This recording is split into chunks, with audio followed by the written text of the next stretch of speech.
everyone, welcome to my YouTube channel Yatharth Tech, and today we will discuss about how to use a 64GB SSD effectively.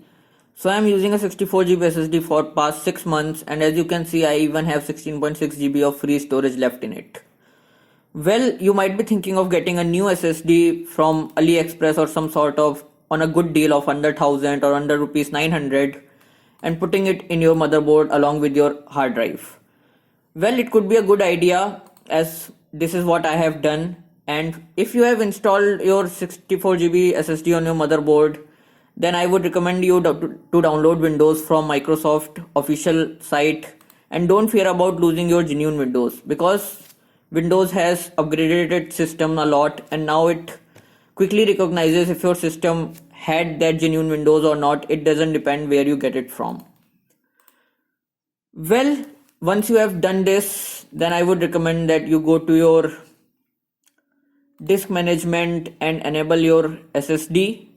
Once you have done this and you have your Windows installed, which is quite easy, just make a pen drive, bootable pen drive of it and got it on your PC and install it. Then how can you organize your 64GB SSD is the main question, and I am going to help you with it.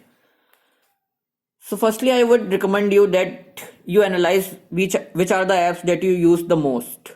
Like for me, it was the Google Chrome, Siphon, which I used the most, along with definitely GeForce Experience and Intel Extreme Utility Tool.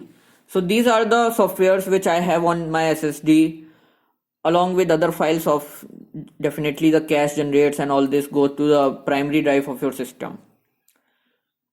Well, once you have recognized that which apps do you use the most and installed in your SSD to get the best speed on your daily task activities, then the secondary apps which you not generally use, like games like I had done with PUBG Lite, Cricket 19, can be on your hard drive. Other to this, there are some applications like Adobe Premiere Pro and Adobe After Effects which automatically installs on a primary drive. Here I am going to give you a quick tip with it. Well, you can go to your program files in your primary drive and copy your Adobe files from it to your D drive in the similar program files. Once you get it copied, what you can do, you can delete it from your C drive, and we are going to make a symbolic link. What we are going to do is we are going to run command prompt. Here I am going to write MKLINK, and as you can see that MKLINK with /d creates a directory symbolic link. That's what we want to do. We will write MKLINK /d, and here I will give the address of my C drive where I want to create the symbolic link. And after giving the address of it, I will suggest you that you copy paste it from here, because that would be a good idea. There are many chances of you doing an error. And then give a space, and within it just paste the new location of your address like this, and here you want to give the initial location, and when you will enter it will create a symbolic link. Like you can see, for me it is a shortcut file. As you can see with the symbol that it's a shortcut file, it's a directory symbolic link which I have created in my C drive. It will create the space. Your files would be on D drive, but the software won't be able to know it.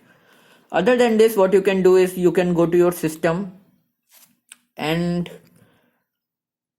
write advanced system, go to view advanced system settings. In this, go to advanced, and here in the performance you can set your visual effects, processor, scheduling, memory usage. Here I will suggest you to go to advanced, and there is a virtual memory. It is the memory. If your RAM sometimes exceeds the memory, then it uses your primary drive for it. Well, I hadn't used it. I am using the C drive because for my Adobe I generally overrun my RAM and I don't want to play with it. But what you can do is you can change it to C drive, or even you can do it with a custom size. But there are chances that you eventually runs your custom size. So I will recommend you that you change your paging files to your D drive. which is definitely a very good idea.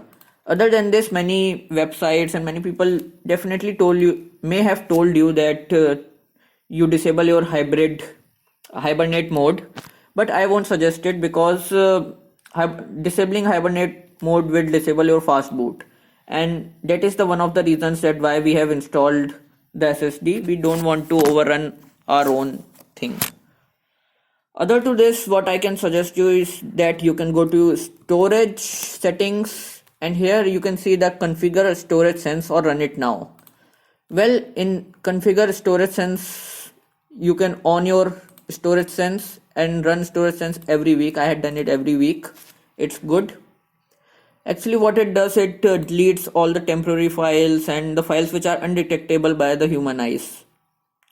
So once you run it, you definitely won't run out of space on your SSD. So after 6 months of usage and even after installing so many applications and using it on day-to-day basis, I hadn't faced any problem.